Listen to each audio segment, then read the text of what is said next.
crazed, violent Bernie Sanders supporters, Black Lives Matter extremists, and other leftist agitators crashed a Donald Trump rally in Chicago last night.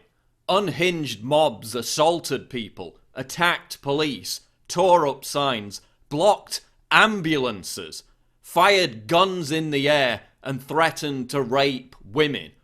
"Oh, but that's just their free speech," cried the media and Bernie Sanders supporters. Really? So if Donald Trump voters had crashed a Bernie Sanders event, assaulted his supporters, attacked police, tore up signs, blocked ambulances, fired guns in the air and threatened to rape women, you'd say that was just their free speech.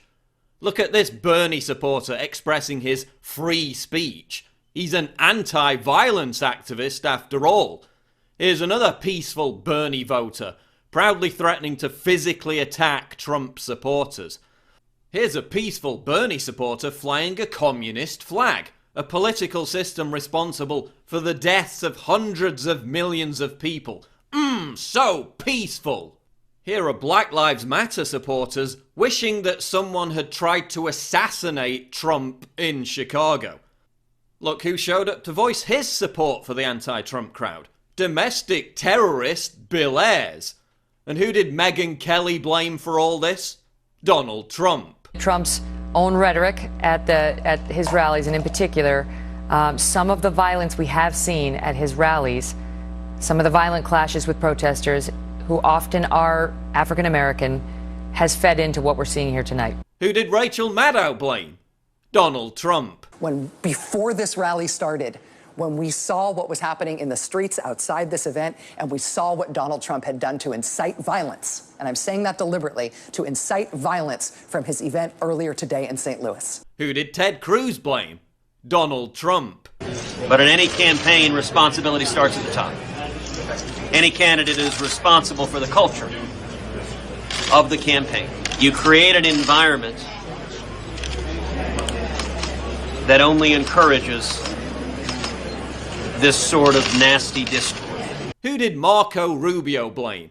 You guessed it, Donald Trump. There are real consequences to the words that someone speaks, whether it's as a presidential candidate or ultimately as a president. Donald Trump's rhetoric is to blame. I guess the Bernie supporters were offended. Just like the Charlie Hebdo jihadists were offended. Poor babies. Listen, if over 1,000 violent, angry Trump supporters behaved anything like this, do you think the media would describe them as legitimate protesters? Oh, but they're protesting against fascism by silencing people's free speech with intimidation tactics and threatening them with violence if they vote a certain way. Yeah, I'm not sure if you knew this, but that's actually a hallmark of fascism. These are the people who will riot and burn American cities to the ground if Trump is elected president. Why? Because they've been given legitimacy by a mainstream media who said that looting and rioting was an acceptable form of protest after Ferguson. Black Lives Matter has been given credence despite the fact that its ideological inspiration is a convicted cop killer on the FBI's most wanted terrorist list. Despite the fact that its supporters have called for killing cops, plotted to bomb police stations, and have actually killed police officers. This is the group that Hillary Clinton promised to change laws to appease. Whether you love or loathe Donald Trump, encouraging this kind of mayhem is a recipe for disaster.